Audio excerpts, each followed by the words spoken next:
primer secuestro del patrón del mal. Estamos hablando de Escobar Gaviria, obviamente.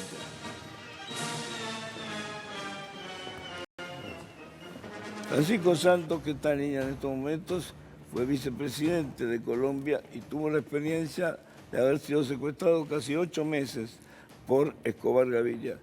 Francisco, gracias por atendernos. Buen día, ¿cómo estás? Mucho gusto. Chiche, muchas gracias y me excusarás si en algún momento te digo Chicho en homenaje a ese gran jugador colombiano que pasó por estas tierras. No soy hincha de Boca, soy hincha del Huracán de Babington y de Hauseman, Sí, de ese gran igual fútbol que Chicho tenía Serna lo respetamos mucho nosotros. Fue un gran aporte a Boca. Francisco, bueno, contame tu experiencia. Vos tuviste 8 meses secuestrado por Escobar Gaviria. Sí, yo hice parte del grupo de periodistas que secuestró Escobar en el año 90, cuando Colombia vivía el narcoterrorismo en su plena auge, en su apogeo, cuando mataron 500 policías en menos de 3 meses en la ciudad de Medellín, cuando Escobar ponía carros bomba en el Día de la Madre en centros comerciales para doblegar a la sociedad, y pues como última etapa de él para lograr su objetivo político, que era acabar con la extradición en Colombia, secuestró a estos periodistas y estoy vivo como de milagro, porque la Virgen me protegió. Hubo un gran libro de una periodista y candidata a presidenta que fue secuestrada con su amiga. Estuvo casi un año secuestrada, que se llamó Noticias de un secuestro, escrito por García Márquez, que fue una pieza de antología. Lo que cuenta la escritora esa, ¿es parecido a lo que te pasó a vos? Pues sí, yo lo que pasa es que mucho de lo que se escribe en ese sentido no lo veo, no lo miro, porque esa es una etapa que ya tengo resuelta en mi vida, que no quiero abrir, que quiero dejarla ahí enterrada en ese sueño de los justos o de los injustos y de los no inocentes. Pero pues eso es algo que vivimos mucho en Colombia. En un momento dado Colombia tuvo 3.000 secuestros al año.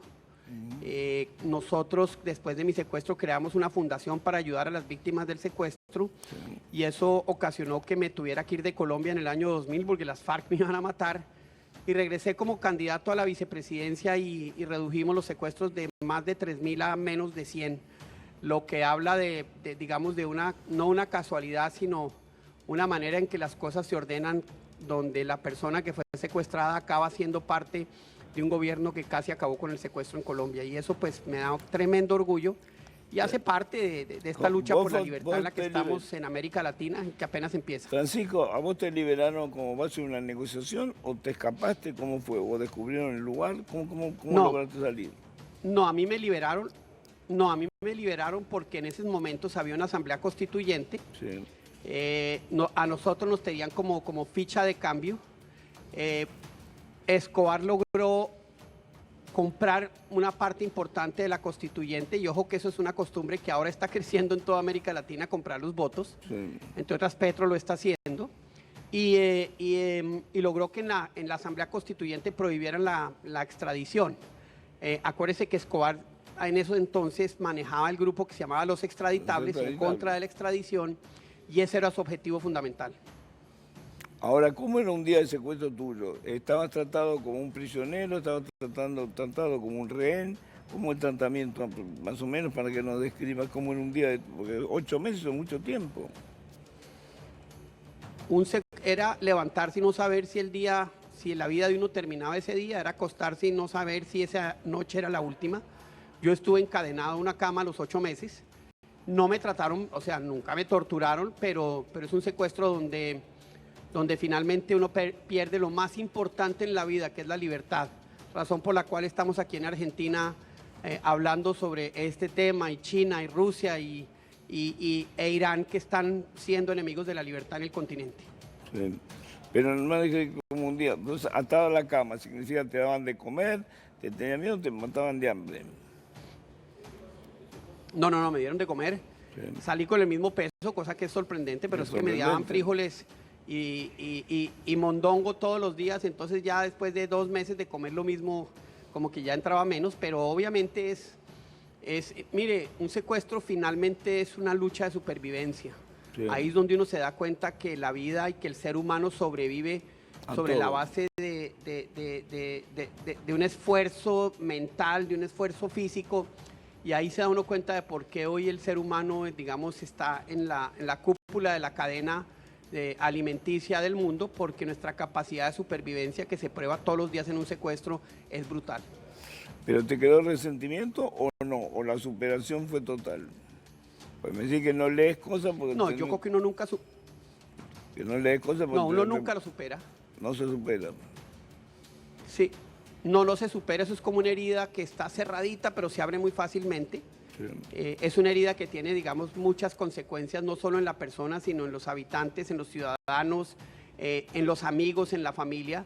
Es una herida que está ahí en todos y sobre todo en el círculo más cercano. Y te cuento que una vez cuando salió la serie El Patrón del Mal, le dije a mi hijo Benjamín, ven, lo miramos. Y me dijo, no papá, yo no voy a mirar nada sobre la persona que casi me deja sin padre. Y entendí perfectamente, esto fue 20 años después o 25 años después, y entendí perfectamente que esa no es una herida sanable. Eso queda siempre, eso genera consecuencias y pues uno simplemente lo administra, lo esconde y lo supera de cierta manera, pero siempre está ahí. ¿Vos estabas detenido en un centro urbano o estabas en la selva? ¿Dónde te tenían? No, detenido no es la palabra, secuestrado. Secuestrado, bueno. Porque el uno tiene... Pero sí, digo, había lugares en la selva. En la ciudad. En la ciudad. Sí, muchas personas estuvieron... los grandes secuestradores de Colombia, además de Escobar, eran la FARC, eran el ELN, los tenían a la gente en la selva, como tuvieron a Ingrid Betancourt y a muchas personas. Yo estuve en la ciudad de Bogotá, estuve en un zulo, como le dicen en España, en un cuartico donde de ahí no me moví durante 8 meses, solo me movía para ir al baño y volver cuando me quitaban las cadenas de los pies. El libro de Ingrid Betancourt que hizo García Márquez fue realmente un libro impresionante. ¿Lo leíste eso o no lo leíste? No, el libro de García Márquez, sí, no lo leí, pero el libro de García Márquez, Noticia de un secuestro, sí, es precisamente sobre el secuestro en el que yo estuve, donde estuvieron todos los periodistas. Sí. El libro de Ingrid Betancourt es otro que hicieron, que también es un drama terrible, donde ellos fueron 5 años, fueron más de 5 años que estuvieron secuestrados. Nosotros los rescatamos cuando estábamos en el gobierno del presidente Uribe. Pero no, yo no leí ni uno ni otro y la verdad moriré sin leerlos. Está bien, me parece muy bien. Si ya lo viviste, ¿para qué lo vas a revivir con eso? Digo, está bien, son decisiones. Pero a lo mejor tu hijo lo tendría que ver. Y nada es mejor, y nada supera la realidad. Y yo viví la realidad. Entonces. Sí. ¿Y estuviste con Escobar mano a mano alguna vez, Francisco? No, nunca estuve con él. Una vez, poquitos días, un mes antes de que me liberaran, me escribió una carta. ¿El personal? Me la entregó un señor y me dijo, sí, personal. Y de pronto veo la carta, y yo soy editor. Sí. Mire, yo a mi esposa le devolvía las cartas corregidas en rojo. Yo he sido editor toda la vida. Y leo esta carta y no le encuentro un problema de sintaxis. Y obviamente lo primero que le pregunté a la persona que me lo trajo, le dije, esto no lo escribió Escobar. ¿Esto quién lo escribió? Me dijo, lo escribió Escobar, yo lo vi.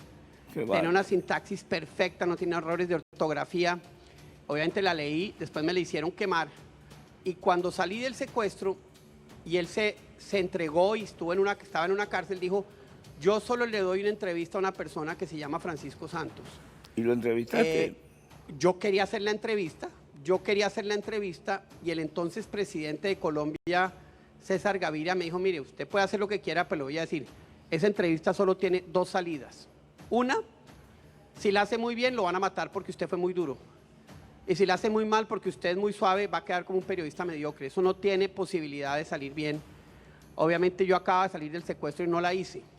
Mirando hoy en retrospectiva, yo me he debido lanzar a hacerla. Yo la hubiera hecho y de pronto me han matado por eso, pero esa era una razón buena para morir.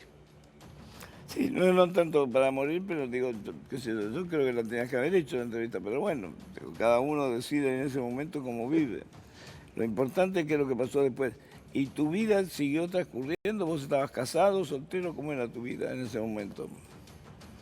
Yo en ese momento estaba casado, tenía 28 años, tenía dos hijos, un hijo de año y medio, un hijo de 6 meses. Hoy tiene uno 35 y el otro 34.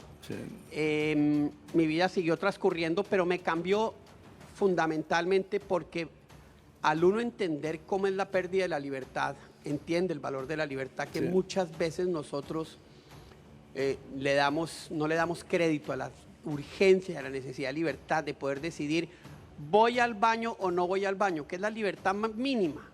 Pero a partir de eso todas las libertades se convierten en algo que muchas veces es negociable y no debe serlo. Y en ese sentido mi vida ha sido una lucha por la libertad. Estoy involucradísimo hoy en día en el tema de Venezuela, muy involucrado, porque creo que la libertad de los venezolanos es el futuro del continente, depende de la libertad de los venezolanos. Y estoy en un proyecto muy grande, en conferencias sobre China, Rusia, Irán en América Latina, cómo son una amenaza gigantesca a la libertad. Tuvimos un foro ayer en Buenos Aires, mañana. ¿Y vos decís que Venezuela es la punta de lanza de esa trilogía? Venezuela es el portaaviones donde esa trilogía aterriza para destruir la democracia en el continente. Y es un tema que no discutimos, es un tema que no está, que parece que está enterrado debajo de la mesa o debajo del tapete. Y resulta que es fundamental porque esas tres fuerzas extracontinentales tienen un objetivo y el objetivo es destruir la democracia y la libertad. Tienen como su gran rival a Estados Unidos y nosotros somos el colchón y nosotros tenemos que aprender a utilizar ese, digamos, ese conocimiento que queremos construir para ver cómo administramos esos riesgos y cómo defendemos la democracia. En Colombia hay muchos exiliados venezolanos. ¿Cuál es la cifra que tienen? Porque creen que hay arriba de 1 millón, me parece, en Colombia. Mucho más. Mire, en la crisis anterior de Venezuela, porque ahorita que estamos en otra crisis que puede pasar lo mismo, salieron cerca de 7 millones de venezolanos. De esos, entre 2,5 y 3 millones se quedaron en Colombia. 3 millones de venezolanos. Claro. Eso es cerca del 9%, no, perdonen, sí, como el 9% de la población de Colombia hoy es venezolana. Colombia ha logrado asimilarlas. Ha sido muy difícil, pero con la crisis que hoy tiene Venezuela, ustedes, según encuestas que se han hecho dentro de los venezolanos, el 30% de los venezolanos saldría también. Eso quiere decir que otros 8 millones de venezolanos saldrían en los próximos meses o en los próximos años. Eso es una tragedia y una catástrofe humanitaria como nunca la ha vivido la región. Francisco, ¿me tenés paciencia? Un minutito, por favor, que tengo que vender. Si sos distribuidor de materiales eléctricos y todavía no incorporaste los cables Allan, no pierdas tiempo. Allan tiene todos sus productos normalizados. Comunicate al 11 41 99 43 44 o por Instagram como @AllanArgentina. Mira. Allan es una empresa con amplia trayectoria en el mercado de materiales eléctricos, fabricando caños de luz, accesorios y conductores eléctricos. 11 41 99 43 44. Allan.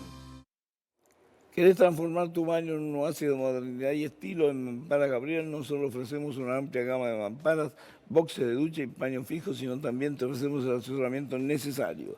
Búscanos en Instagram como @mamparasgabriel o por WhatsApp al 11 3643 2642. Si llamas en este momento de parte mía, te hacen el 10% de descuento en cualquier cosa que encargues o cualquier compra que hagas.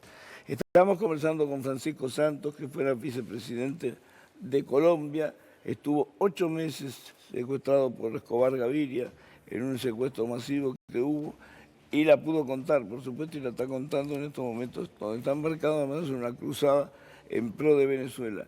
Gracias por esperar, Francisco. Digo, me decís, no te quedó resentimiento en la puerta, pero te quedó el fantasma de lo que es vivir en cautiverio, eso seguro.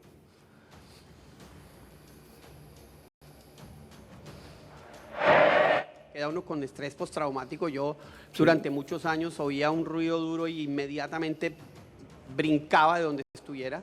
Eso ya no está.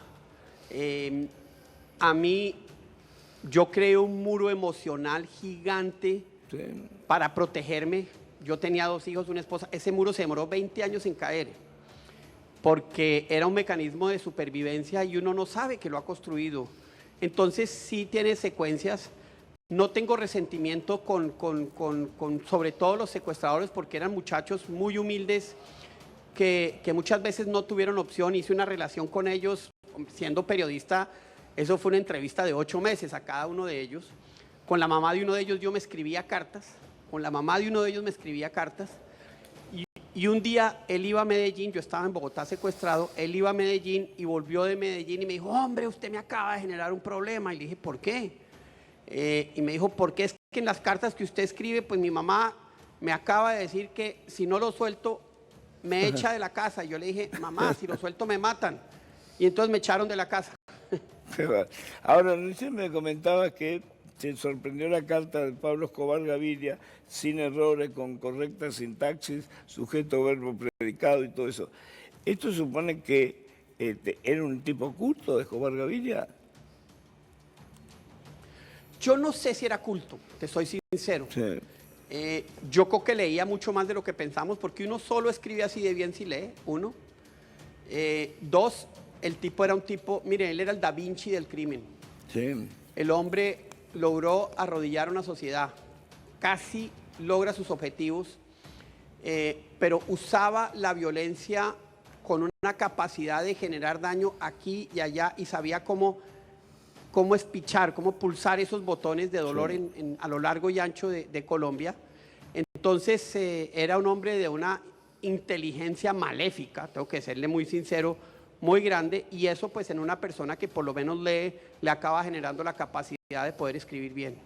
Que sea un intelectual, no creo, pero, no, está bien, pero digo, no lo conocí, no lo conozco. Pero el manejo de la lengua con la corrección que vos haces, me parece interesante, porque siempre parecía muy primitivo, digamos, que era una persona sin demasiado conocimiento. Vos me decís que escribía correctamente, sin falta de ortografía, con sintaxis perfecta, digo, es un tema a destacar. De cualquier modo, lo que digo es, ¿qué pasó en la sociedad colombiana para entender que un tipo, un asesino de esas características, tuviera a todo un país en sus manos? ¿Qué es lo que pasó? ¿Anestesia colectiva? ¿Qué falló la política? No. ¿Qué es lo que falló? Pero qué buena pregunta, porque eso nos trae al día de hoy, donde yo veo ese fenómeno multiplicándose por América Latina. Sí. Porque fue un proceso de debilidad institucional, fue un proceso de amplitud de ganancia y de ganancia exacerbada y de egoísmo fue un proceso donde la pobreza acababa generando un espacio de violencia que no está directamente ligado, pero cuando está el narcotráfico tiene la capacidad de pescar. Y si tú ves México hoy, México es lo más cerca a un narcoestado.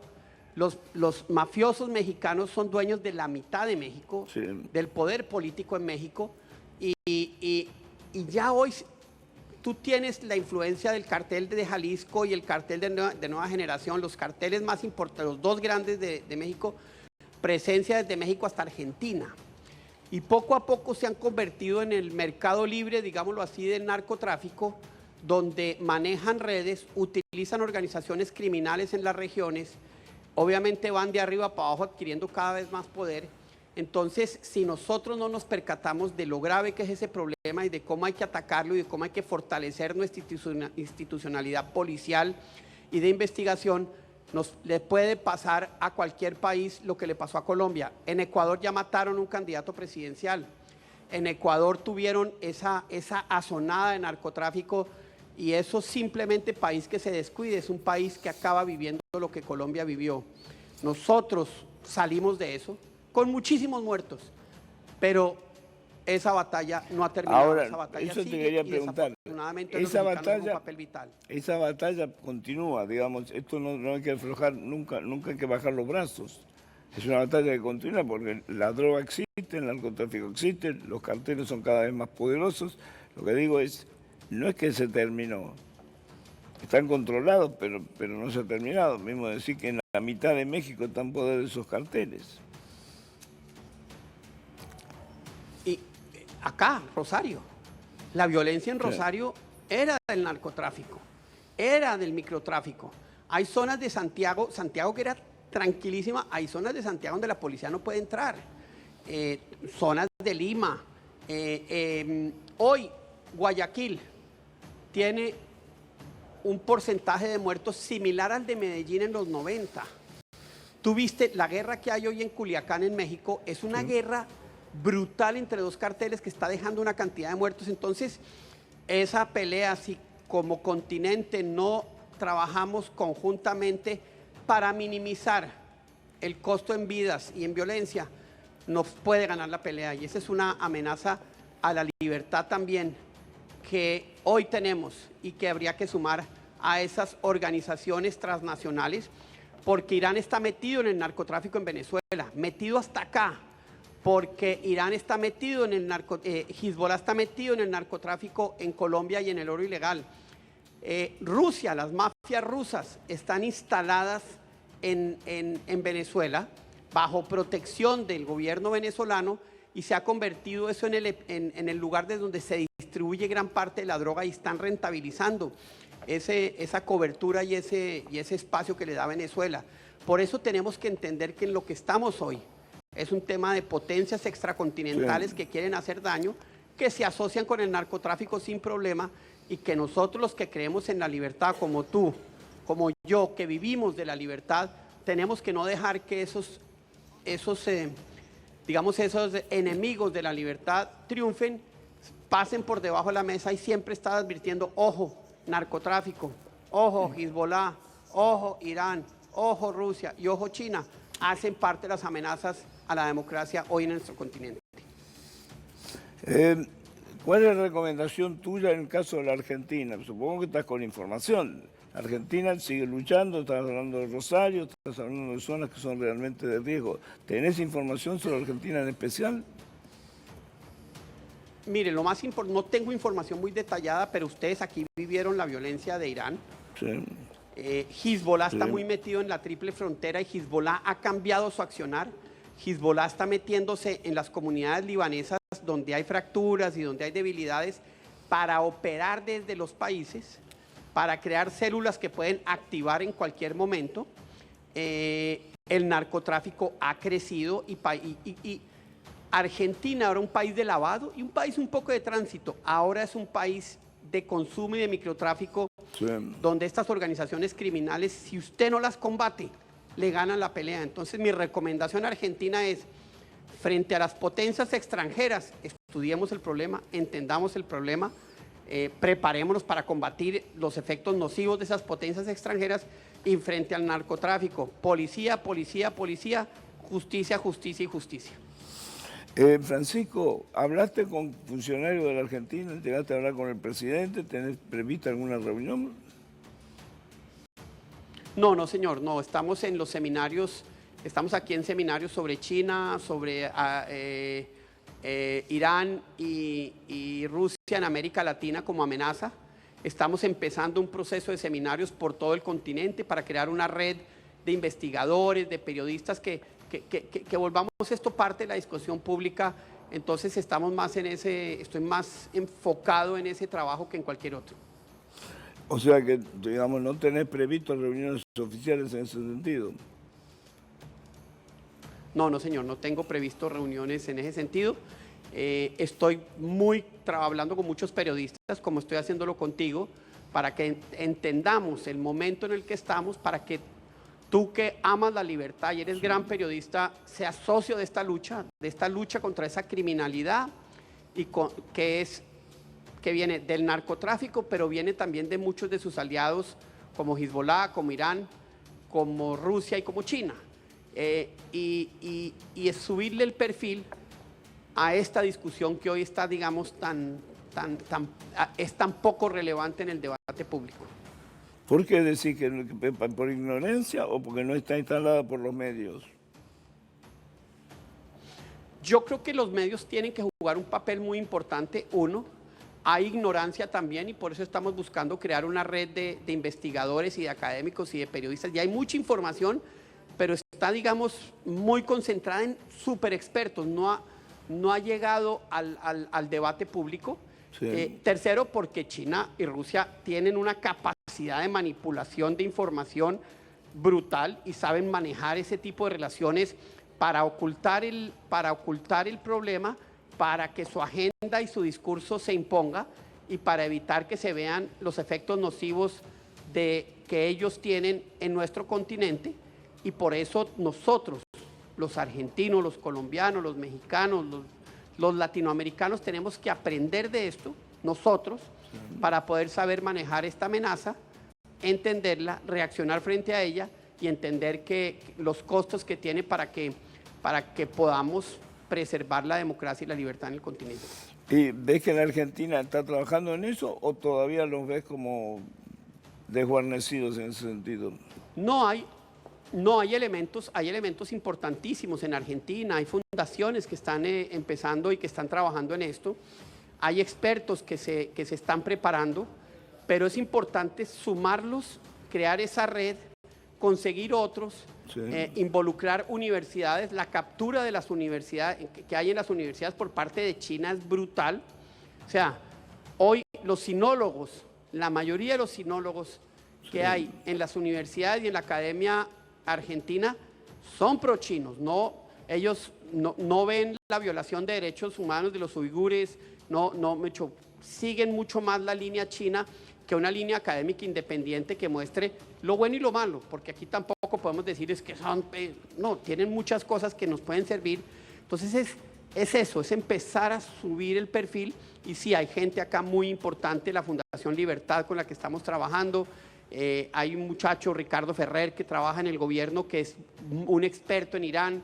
Estamos trabajando, hay gente que está empezando a meterse en el tema de Rusia y su manipulación de la narrativa a través de redes sociales, a través de RT, a través de una agencia que se llama el Social Design Agency, que ellos usan para crear todas esas bodegas y fortalecer su narrativa, que es una narrativa de disrupción. Es muy interesante, Francisco, todo lo que nos estás diciendo. Te agradezco muchísimo la gentileza de habernos atendido. Te mando un saludo, suerte, y a lo mejor tenés que leer esos libros para revivir lo que me parece. A lo mejor para tus hijos